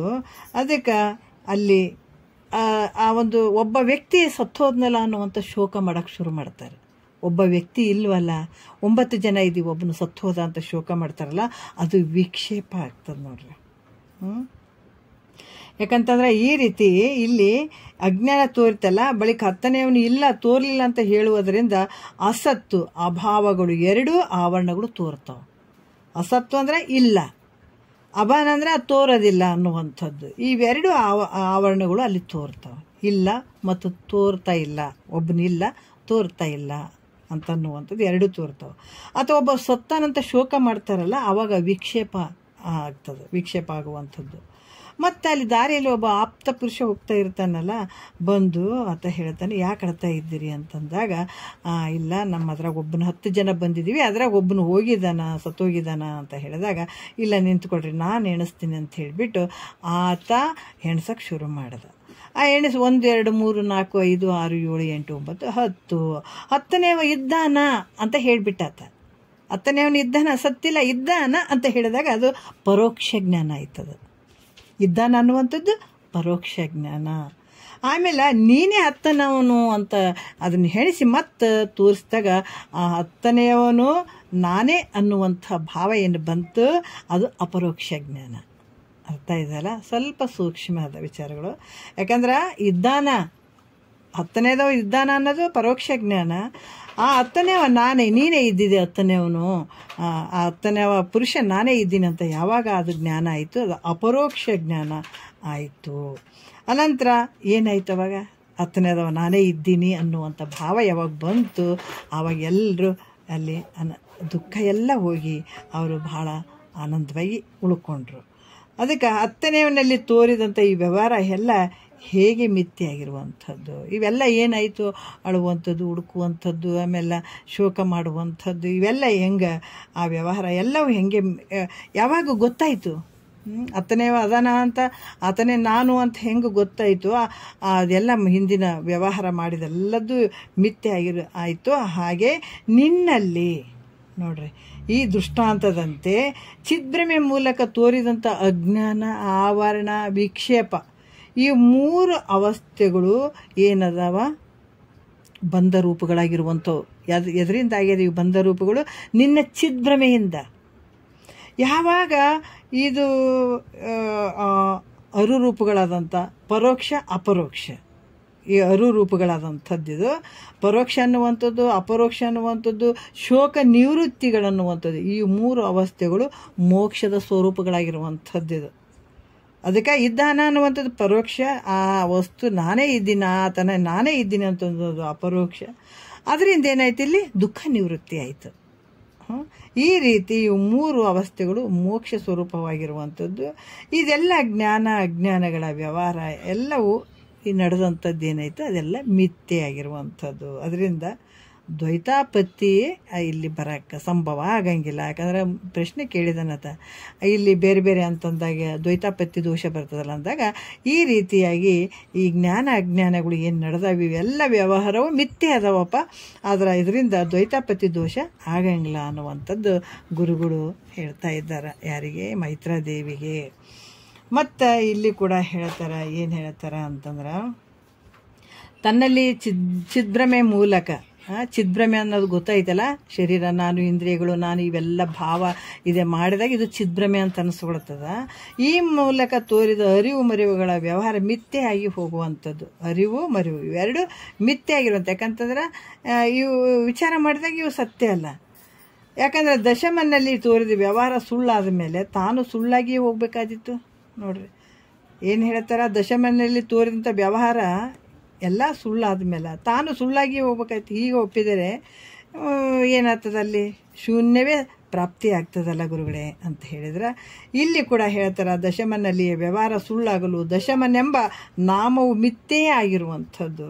ಅದಕ್ಕೆ ಆದ್ರೆ ನಾಮಿ ಪುರುಷನು ಮಾತ್ರ ಸುಳ್ಳಾಗುವುದಿಲ್ಲ ನೋಡ್ರಿ, ಕಿಂತು ನಿಜವಾಗಿಯೇ ಇರ್ತಾನ ಹೇಗೋ ಹಾಗೆ ಜ್ಞಾನ ಅಜ್ಞಾನಗಳ ವ್ಯವಹಾರ ಮಿಥ್ಯೆ ಆಗಲು ಜೀವತ್ವವು ನಾಶ ಆಗ್ತದ. ಆದ್ರೆ ತಾನು ಮಾತ್ರ ಇರ್ತಾನಷ್ಟೇ, ತಾನು ಯಾವಾಗಲೂ ಇರುವಂಥವನು ಅನ್ನುವಂಥ ವಿಚಾರ ಇಲ್ಲಿ ಹೇಳತ್ತಾರ. ಮತ್ತು ನಾವು ಈಗ ಎರಡನೇ ನುಡಿ ನೋಡೋಣ. ಅದರಿಂದೇ ಸತ್ಯ ನೀನು ಅದರಿಂ ಸ್ವಯಂ ಜ್ಯೋತಿ, ಸ್ವಯಂ ಜ್ಯೋತಿ ಅದರಿಂದೇ ನಿತ್ಯ ಪರೋಕ್ಷನು, ಅದರಿಂದರಿಯೇನು ನಾನಾರೋ ಸೋಹಮೆ ನಿಪ್ಪೋದು ನಿನ್ನೊಳ ಔಪಚಾರಿಕ ವಯಸ್ಸೆ. ಇಲ್ಲೇನು ಹೇಳ್ತಾರ, ತನ್ನಲ್ಲಿದ್ದ ಚಿದ್ಭ್ರಮೆ ಮೂಲಕವಾದಂಥ ಜ್ಞಾನ ಅಜ್ಞಾನಗಳ ವ್ಯವಹಾರ. ಯಾವುದ್ರ ಮೂಲಕ ಜ್ಞಾನ ಅಜ್ಞಾನಗಳು ನಡೆದಾವ ಅಂತಂದ್ರೆ ನಿನ್ನಲ್ಲಿರುವಂಥ ಚಿದ್ಭ್ರಮೆಯ ಮೂಲಕ ನಡೆದಂಥ ವ್ಯವಹಾರ. ಈ ದಶಮನ ವ್ಯವಹಾರ ಅಲ್ಲಿ ನಡೆದಂಥದ್ದು, ಎಣಿಕೆ ಮಾಡಿದಂಥದ್ದು ಇವೆಲ್ಲ ಹೆಂಗೆ ಸುಳ್ಳಾಯಿತು, ಅದರಂಗ ಸರ್ಪದ ಮತ್ತು ರಜತದ ನಿವೃತ್ತಿಗೆ ರಜ್ಜು ಶುಕ್ತಿ ಮೊದಲಾದವುಗಳು ಕಾರಣ ಆದವು, ಅಧಿಷ್ಠಾನವಾದಂಥವು. ಯಾಕಂದ್ರೆ ಸರ್ಪದ ಭ್ರಾಂತಿಗೆ ಕಾರಣವಾಗಿರುವಂಥದ್ದು, ಅಧಿಷ್ಠಾನವಾಗಿರುವಂಥದ್ದು ಹಗ್ಗ. ರಜತದ ಭ್ರಾಂತಿಗೆ ಕಾರಣವಾಗಿರುವಂಥದ್ದು ಅಧಿಷ್ಠಾನ ವಸ್ತು ಶುಕ್ತಿ. ಅದೇ ರೀತಿ ಅಧಿಷ್ಠಾನವಾಗಿರೋಣದ್ರಿಂದ ಮಿಥ್ಯಾದ ವ್ಯವಹಾರ ನಿವೃತ್ತಿಗೆ ತಾನು ಅಧಿಷ್ಠಾನವಾಗಿರೋಣದ್ರಿಂದ ಇದು ಅಧಿಷ್ಠಾನವಾಗಿರುವಂಥದ್ದು. ಮಿಥ್ಯವಾಗಿರುವಂಥದ್ದು ಸುಳ್ಳಾಯಿತು. ಆವಿನ ಭ್ರಾಂತಿನೂ ಸುಳ್ಳಾಯಿತು, ರಜತದ ಭ್ರಾಂತಿನೂ ಸುಳ್ಳಾಯಿತು. ಆದ್ರೆ ಇರುವಂಥದ್ದು ಅಧಿಷ್ಠಾನ ವಸ್ತು. ಹಗ್ಗನೇ ಹೆಂಗೆ ಅಧಿಷ್ಠಾನ ವಸ್ತು ಉಳಿತು, ಶುಕ್ತಿ ಹೆಂಗೆ ಅಧಿಷ್ಠಾನ ವಸ್ತು ಉಳಿತು, ಅದರಂಗ ಈ ಭ್ರಾಂತಿ ನಿನಗೆ ಹೋದಾಗ ಸದ್ರೂಪನಾಗಿರುವಂಥದ್ದು ನಿನ್ನ ಸ್ವರೂಪ. ಅದಕ್ಕೆ ಈ ವ್ಯವಹಾರದ ನಿವೃತ್ತಿಗೆ ತಾನು ಅಧಿಷ್ಠಾನ ರೂಪದಿಂದ ಇಲ್ಲದಿದ್ದರೆ ನಿವೃತ್ತಿಯು ಅನಾನುಭವವಾಗ್ಬೋದು. ಯಾಕಂದರೆ ಅಧಿಷ್ಠಾನದಲ್ಲಿ ಇದೆಲ್ಲ ತೋರಿದಂಥದ್ದು, ನಿನ್ನ ಅಧಿಷ್ಠಾನದಲ್ಲಿ ಇದೆಲ್ಲ ಚಿದ್ಭ್ರಾಂತಿ ತೋರಿದಂಥದ್ದು. ಇಲ್ಲಾಂದ್ರೆ ಇದು ನಿನ್ನ ಅನುಭವಕ್ಕೆ ಬರ್ತಿರ್ಲಿಲ್ಲ. ಯಾಕಂತಂದ್ರೆ ಇಲ್ಲಿ ಅನಾನುಭವ ಆಗಿರಬಹುದಾಗಿತ್ತು, ಹಾಗಲ್ಲ, ಕಿಂತು ಅನುಭೂತವಾಗಿತ್ತು. ನಿನಗೆ ಅನುಭವಕ್ಕೆ ಬರುವಂಥ ವಿಚಾರನೇ ಐತೆ ಇದರಲ್ಲಿ. ನಿನ್ನ ಅಧಿಷ್ಠಾನದಲ್ಲಿ ಇಷ್ಟೆಲ್ಲ ತೋರುವಂಥದ್ದು ಹೊರತಾಗಿ, ಇಲ್ಲಾಂದ್ರೆ ಅಲ್ಲಿ ಮತ್ತು ರಜತ ತೋರ್ಲೇಬಾರ್ದಾಗಿತ್ತು. ಶುಕ್ತಿ ಇರದೇ ಇದ್ರೆ ರಜತ ತೋರ್ತಿತ್ತೇನು, ಹಗ್ಗ ಇರದೇ ಇದ್ರೆ ಸರ್ಪ ತೋರ್ತಿತ್ತೇನು, ಇಲ್ಲಲ್ಲ. ಅದೇ ರೀತಿ ಕೂಡ ಈ ಚಿದ್ಭ್ರಮೆ ತೋರ್ತದಂದ್ರೂ ಕೂಡ ನಿನ್ನ ಅಧಿಷ್ಠಾನ ಸ್ವರೂಪದಲ್ಲೇ ತೋರ್ತದವ ಅಂತ ಹೇಳ್ತಾರೆ. ಅದರಿಂದ ನೀನು ಹೆಂಗಿದೆ, ಸದ್ರೂಪ, ಯಾವಾಗಲೂ ಇರುವಂಥವನು, ಸದ್ರೂಪವಾಗಿರುವಂಥದ್ದು. ಸದ್ರೂಪವಾಗಿರೋದ್ರಿಂದ ನೀನು ಚಿದ್ರೂಪನೇ ಆಗಿರುವಂಥವನು, ಎಲ್ಲವನ್ನ ತಿಳಿಯುವಂಥವನು, ಎಲ್ಲದರಲ್ಲಿ ಇರುವಂಥವನು, ನೀನು ಚಿದ್ರೂಪನೂ ಆಗಿರ್ತಿದ್ದಿ. ಯಾಕಂದರೆ ಮತ್ತೆ ಹೆಂಗಿದೆ, ಚಿದ್ರೂಪ ಸ್ವಯಂ ಪ್ರಕಾಶವಾಗಿರುವುದರಿಂದ ಇಲ್ಲಿ ಚಿದ್ಭ್ರಮೆಯು ಸಕಲ ವ್ಯವಹಾರವೂ ತೋರ್ತದೆ. ಇನ್ನು ಸ್ವಯಂ ಪ್ರಕಾಶತೆಯಲ್ಲಿ ಇದು ತೋರಿದಂಗೆ ಆಗ್ತದ, ಇಲ್ದಿದ್ರೆ ಈ ವ್ಯವಹಾರ ತೋರ್ತಿತ್ತೇನೋ ಅಂದರೆ ಇಲ್ಲ. ಅದಕ್ಕೆ ಹೇಗಂತಂದ್ರೆ ಕಣ್ಣು ಇಲ್ದಿದ್ರೆ ರೂಪವೇ ಕಾಣಬಾರ್ದಾಗಿತ್ತಲ್ಲ, ಕಾಣೋದ್ರಿಂದ ಹೇಗೆ ಕಣ್ಣು ಇರುವುದೋ ಹಾಗೆ ಈಗ ರೂಪ ನೋಡೋಕೆ ಕಣ್ಣೇ ಬೇಕಾಗ್ತಾವ. ಅದ್ರಂಗ ಇಲ್ಲಿ ಕೂಡ ಈ ಚಿದ್ಭ್ರಮೆ ಸಕಲ ವ್ಯವಹಾರ, ಈ ಚಿದ್ಭ್ರಮೆಯಲ್ಲಿ ಸಕಲ ವ್ಯವಹಾರ ತೋರ್ತದೆ. ಇಲ್ದಿದ್ರೆ ಈ ವ್ಯವಹಾರ ತೋರ್ತಿರ್ಲಿಲ್ಲ. ಹೇಗಂದ್ರೆ ಕಣ್ಣು ಇಲ್ದಿದ್ರೆ ರೂಪ ಕಾಣ್ತಿರ್ಲಿಲ್ಲ. ಕಾಣೋದ್ರಿಂದ ಕಣ್ಣು ಇರುವುದು. ಮತ್ತು ಹಾಗೆ ಇಲ್ಲಿ ಇವೆಲ್ಲ ಉಕ್ತ ವ್ಯವಹಾರವು ಗೋಚರವಾಗಿರುವುದರಿಂದ, ಇವೆಲ್ಲ ವ್ಯವಹಾರ ನಿನಗೆ ಗೋಚರವಾಗಿರುವುದರಿಂದ ನೀನು ಹೆಂಗಿದ್ದೀಯ? ಸ್ವಯಂ ಜ್ಯೋತಿ ಪ್ರಕಾಶವಾಗಿರುವಂಥವನು. ಯಾವುದಕ್ಕೂ ತಾನು ವಿಷಯನಾಗದೆ, ನೋಡ್ರಿ, ಯಾವುದಕ್ಕೆ ನೀನು ನಿನ್ನ ಅಧಿಷ್ಠಾನದಲ್ಲಿ ಇವು ತೋರಿದಂಗೆ ಆಗ್ತಾವೆ, ಆದ್ರೆ ಮಾತ್ರ ನೀನು ಮಾತ್ರ ಯಾವುದಕ್ಕೂ ವಿಷಯ ಆಗಿಲ್ಲ. ಎಲ್ಲವನ್ನು ತಾನು ಅರಿಯುವುದರಿಂದ ತಾನು ಸ್ವಯಂ ಪ್ರಕಾಶನಾಗಿರುವಂಥವನು, ಎಲ್ಲವನ್ನು ಅರಿಯುವಂಥವನು ನೀನೇ. ಅದರಿಂದ ತಾನು ಹೆಂಗದನ ನಿತ್ಯ ಅಪರೋಕ್ಷನೂ ಆಗಿರುವಂಥವನ್ನೇನು. ಅದಕ್ಕೆ ಇದು ಗುರುಮುಖದಿಂದ ಇದು ಈ ವಿಚಾರಗಳನ್ನು ನಾವು ತಿಳ್ಕೊಳ್ಬೇಕಾಗಿತ್ತಂದ್ರೆ ಮತ್ತು ನಾವು ಎಲ್ಲಿ ಹೋಗಬೇಕು? ಗುರುವಿನ ಹತ್ರನೇ ಹೋಗ್ಬೇಕಾಗ್ತದೆ. ಎಂಥ ಗುರು? ಶ್ರೋತ್ರಿಯ ಬ್ರಹ್ಮನಿಷ್ಠ ಸದ್ಗುರು. ಗುರುವಾಕ್ಯವನ್ನು ಹೆಂಗೆ ಕೇಳಬೇಕು? ಗುರುವಚನವೇ ಶ್ರುತಿ, ಗುರುವಚನವೇ ಸ್ಮೃತಿ, ಗುರುವಚನವೇ ಪುರಾಣಾಗಮ, ಗುರುವಚನವೇ ಸಕಲ ಸಿದ್ಧಿಗಳಾಗು, ಗುರುವಚನವೇ ಮೋಕ್ಷಗತಿಯೇತು ಅನ್ನುವಂಥ ವಿಚಾರದಿಂದ ಇದು ತತ್ವಮಸ್ಯಾದಿ ವಾಕ್ಯಗಳನ್ನು ನಾವು ವಿಚಾರ ಮಾಡುವುದರಿಂದ ನಾನು ಬ್ರಹ್ಮನಿದ್ದೇನೆ ಅನ್ನುವಂಥದ್ದು. ಈ ಒಂದು ಅಪರೋಕ್ಷ ಜ್ಞಾನ ಯಾವಾಗ ಆಗ್ತದೋ ಅದು, ಯಾಕಂದ್ರೆ ಇದು ಬಹಳ ಶ್ರೇಷ್ಠವಾಗಿರುವಂಥದ್ದು, ಆವಾಗ ಅಪರೋಕ್ಷ ಜ್ಞಾನ ಖಂಡಿತ ಆಗ್ತದೆ. ಇದರಿಂದ ಉತ್ಪನ್ನವಾದಂಥ ಅಹಂ ಬ್ರಹ್ಮಾಸ್ಮಿ ಅನ್ನುವಂಥ ಅಪರೋಕ್ಷ ಜ್ಞಾನವು ಇಲ್ಲಿ ಕೂಡ ಏನಾಗ್ತದೆ ಆಗಿರುವಂಥದ್ದು. ಅದು ಕೂಡ ಅಪರೋಕ್ಷ ಜ್ಞಾನವು ನಾಶವಾದರೂ ಕೂಡ ತಾನು ಬ್ರಹ್ಮ ಸ್ವರೂಪನಾಗಿಯೇ ಇರುವುದು ಯಾವುದು? ಅದು ನಿತ್ಯ ಅಪರೋಕ್ಷವಾಗಿರುವಂಥದ್ದು. ಅಂದರೆ ತೂರ್ಯತೀತದ ವಿಚಾರಗಳನ್ನು ಹೇಳ್ತಾರೆ. ಏನಂದ್ರೆ ನಾನು ಬ್ರಹ್ಮನಿದ್ದೀನಿ ಅನ್ನುವಂಥ ಭಾವ ಕೂಡ ಅಲ್ಲಿ ನಾಶ ಆಗೋದು. ನಾನು ಅಹಂ ಬ್ರಹ್ಮಾಸ್ಮಿ ಅನ್ನುವಂಥದ್ದು ಒಂದು ಭಾವ ಇರ್ತದಲ್ಲ, ಅಹಂ ಬ್ರಹ್ಮಾಸ್ಮಿ ಅನ್ನುವಂಥ ವಿಚಾರ ಈ ಗುರು ಮುಖಾಂತರ ಕೇಳಿ ತಿಳ್ಕೊಂಡಾಗ ನೀನು ಪರಬ್ರಹ್ಮ ಸ್ವರೂಪ ಇದೆಯಪ್ಪ, ತತ್ ತೊಮ್ಮಸಿ ಅಂತ ಗುರುನಾಥ ನಿನಗೆ ಹೇಳಿದಾಗ ನೀನು ಬ್ರಹ್ಮ ಸ್ವರೂಪನೇ ಇದ್ದೀಯ ಅಂತಂದಾಗ ಆ ಶಿಷ್ಯ ಅದನ್ನು ಕೇಳಿಕೊಂಡು ನಾನು ಪರಬ್ರಹ್ಮ ಸ್ವರೂಪ ಇದ್ದೀನಿ, ಅಹಂ ಬ್ರಹ್ಮಾಸ್ಮಿ ಅಂತ ಅನ್ನುವಂಥ ಭಾವ ಬರ್ತದಲ್ಲ, ಆ ಅಹಂ ಬ್ರಹ್ಮಾಸ್ಮಿ ಅನ್ನುವಂಥ ಆ ಜ್ಞಾನ ಕೂಡ ನಾಶ ಆದರೂ ಕೂಡ ಉಳಿಯುವಂಥದ್ದು ಬ್ರಹ್ಮ ಸ್ವರೂಪವಾಗಿಯೇ ಇರುವಂಥದ್ದು. ಅದು ಕೂಡ ಹೋಗ್ಬೇಕು. ನಾನು ಅಹಂ ಬ್ರಹ್ಮಾಸ್ಮಿ ಅನ್ನುವಂಥ ಭಾವ ಕೂಡ ಅಲ್ಲಿ ಹೋಗುವಂಥದ್ದು. ಆದರೆ ಅದು ಹೋದ ನಂತರ ಉಳಿದ ಒಂದು ಉಳಿಮೆ ಏನಿರ್ತದ, ಆ ಇರುವಿಕೆ ಏನದ ಅಪರೋಕ್ಷ. ಯಾಕಂತಂದ್ರೆ ಅದೇನು ಬ್ರಹ್ಮ ಸ್ವರೂಪವಾಗಿಯೇ ಇರುವಂಥದ್ದು ಯಾವುದು? ಅದು ನಿತ್ಯ ಅಪರೋಕ್ಷವಾಗಿರುವಂಥದ್ದು. ಅಹಂ ಬ್ರಹ್ಮಾಸ್ಮಿ ಅನ್ನುವಂಥ ಭಾವ ಕೂಡ ಅಲ್ಲಿ ನಾಶ ಆದರೂ ಕೂಡ ತನ್ನ ಸ್ವರೂಪನೇ ಇರುವಂಥದ್ದಲ್ಲಿ ತಾನೇ ತಾನಾಗಿರ್ತಾನ. ಬ್ರಹ್ಮ ಸ್ವರೂಪವಾಗಿಯೇ ಇರುವಂಥದ್ದು ಯಾವುದು? ಅದು ನಿತ್ಯ ಅಪರೋಕ್ಷವಾಗಿರುವಂಥದ್ದು. ಅಂಥ ಸ್ವರೂಪವನ್ನು ತಾನೇ ಆಗಿರ್ತಾನ, ನಿತ್ಯ ಅಪರೋಕ್ಷ ಉಳ್ಳಂಥವನು ನೀನು. ಅದಕ್ಕೆ ಈ ಕಾರಣದಿಂದ ಅಜ್ಞಾನ ಮೂಲಕ ನನ್ನನ್ನು ನಾನು ತಿಳಿಯುವುದಿಲ್ಲ ಎನ್ನುವುದು ಸಂಶಯದಿಂದ ನಾನು ಅದಕ್ಕೆ ಹೇಳ್ತಾರೆ, ಯಾರು ಆಗಿರುವರೋ ಎಂಬುದು ಬ್ರಹ್ಮಜ್ಞಾನದಿಂದನೇ ಬ್ರಹ್ಮವೇ ನಾನಿದ್ದೀನಿ ಅಂತನ್ನುವಂಥ ಅರಿವು ಆಗುವುದರಿಂದ ಇಲ್ಲಿ ಏನಂತಂದರೆ ನಾನು ಪರಬ್ರಹ್ಮ ಸ್ವರೂಪ ಇದ್ದೀನಿ, ಬ್ರಹ್ಮಜ್ಞಾನದ ಬ್ರಹ್ಮವೇ ನಾನು ಆಗಿರುವೇನೆ ಅಂತ ಹೇಳುವಂಥದ್ದು ಉಪಚಾರದ ಮಾತ್ರವಾಗಿರ್ತದೆ ಅಷ್ಟೇ. ಹೇಗಂತಂದ್ರೆ ವಿಚಾರ ಮಾಡಿದರೆ ನಿತ್ಯ ಅಪರೋಕ್ಷ ಸ್ವರೂಪವನ್ನು ಆಗಿರುವಂಥವನು ನೀನು. ಅಜ್ಞಾನದ ಮೂಲಕ ಏನು ಹೇಳ್ತಾರೆ, ನನ್ನನ್ನು ನಾನು ತಿಳಿಯುವುದಿಲ್ಲ ಅನ್ನುವಂಥದ್ದಾಗಿರ್ಬೋದು, ಈ ಸಂಶಯದಿಂದ ನಾನು ಯಾರು ಆಗಿದ್ದೇನೆ ಅನ್ನುವಂಥದ್ದಾಗಿರ್ಬೋದು, ಬ್ರಹ್ಮಜ್ಞಾನದಿಂದ ನಾನು ಬ್ರಹ್ಮವೇ ನಾನು ಆಗಿರುವೇನೆ ಅನ್ನುವಂಥದ್ದು, ಈ ವಿಚಾರಗಳೆಲ್ಲ ಔಪಚಾರಿಕದಿಂದ ಕೂಡಿದಂಥದ್ದು, ಉಪಚಾರದ ಮಾತ್ರ ಆಗಿರುವಂಥದ್ದು. ಹೇಗಂದ್ರೆ ಒಬ್ಬನೊಬ್ಬ ಧನಿಕನು ಸಾಧು ಸಂತರಿಗೆ ಅನ್ನ ಸಂತರ್ಪಣೆ ಮಾಡ್ತಾನೆ. ಒಬ್ಬ ಧನಿಕ ಶ್ರೀಮಂತ ಸಾಧು ಸಂತರಿಗೆ ಅನ್ನವನ್ನು ಕೊಡ್ತಾನೆ. ಇಲ್ಲಿ ಕೊಟ್ಟ ನಂತರ ನಾನು ಬಡವನು ತಮ್ಮ ಸೇವೆಯನ್ನು ಮಾಡಲಿಕ್ಕೆ ಹೇಗೆ ಸಮರ್ಥನಾದೇನು? ಆಗಲಾರೆ. ಆದರೂ ನನ್ನ ಕಿಂಚಿತ್ ಸೇವೆಯಿಂದ ಇಲ್ಲಿ ನೀವು ತೃಪ್ತಿಯನ್ನು ಹೊಂದಬೇಕು ಅಂತ ಬೇಡಿಕೊಳ್ಳುವಂಥದ್ದು ಔಪಚಾರಿಕ ಮಾತು ಅಷ್ಟೇ. ಯಾಕಂದ್ರೆ ಭಾಳ ಶ್ರೀಮಂತ ಇರ್ತಾನೆ, ಆದರೂ ಕೂಡ ಆತ ಸೇವೆಯನ್ನು ಮಾಡ್ತಾನೆ. ಆದರೂ ಕೂಡ ನಾವು ಬಡವ ಇದ್ದೀನಿ, ಇಂಥ ಒಂದು ಸೇವೆ ನನಗೆ ಸಿಕ್ಕಿತು, ಅದಕ್ಕೆ ನಿಮ್ಗೆ ಅಷ್ಟು ಸೇವೆ ಮಾಡೋಕ್ಕೆ ನಾನು ಅಷ್ಟು ಸಮರ್ಥನಲ್ಲ ಅನ್ನುವಂಥ ಭಾವ ಏನು ವ್ಯಕ್ತಪಡಿಸ್ತಾನೆ, ಅದು ಬರೀ ಔಪಚಾರಿಕವಾದಂಥ ಮಾತು ಅಷ್ಟೇ. ಯಾಕಂದರೆ ತಾನು ಕೋಟ್ಯಾಧೀಶ ಇರ್ತಾನೆ, ಧನಿಕನಾಗಿರ್ತಾನೆ, ಪೂರ್ಣ ಸತ್ಕಾರ ಮಾಡಿದರೂ ಕೂಡ ತಾನು ಬಡವನಂತ ಹೇಳುವಂಥದ್ದು ಇದು ಬರೀ ಔಪಚಾರಿಕವಾಗಿರುವಂಥ ವಿಚಾರ. ಹೇಗೋ ಹಾಗೆ ತಾನು ಸದ್ರೂಪನಿದ್ದು, ಹೆಂಗಿದೆ ನೀ ಧನಿಕ ಇದೆ, ಶ್ರೀಮಂತ ಇದೆ, ನೀ ಬಡವ ಅಲ್ಲ, ಅಂಥ ಒಂದು ಆನಂದದ ನಿಧಿ ನೀನು. ಅಷ್ಟಿದ್ರೂ ಕೂಡ ನಾನು ಅದು ತಿಳಿಯುವುದಿಲ್ಲ ಅನ್ನುವಂಥದ್ದು. ಮತ್ತು ಹೆಂಗಿದೆ ಸ್ವಯಂ ಪ್ರಕಾಶ ರೂಪವಾಗಿದ್ದೆ. ಈ ಸೂರ್ಯಚಂದ್ರರು ನಿನ್ನ ಬೆಳಕಿನಲ್ಲಿ ಅದಾರ, ಅರ್ಥ ಮಾಡ್ಕೋಬೇಕಲ್ಲ. ಸೂರ್ಯಚಂದ್ರರು ಕೂಡ ನಿನ್ನ ಬೆಳಕಿನಲ್ಲಿ ಅದಾರ ಅಂದಾಗ ನೀ ಸ್ವಯಂ ಪ್ರಕಾಶ ರೂಪನಾಗಿರುವಂಥವನು.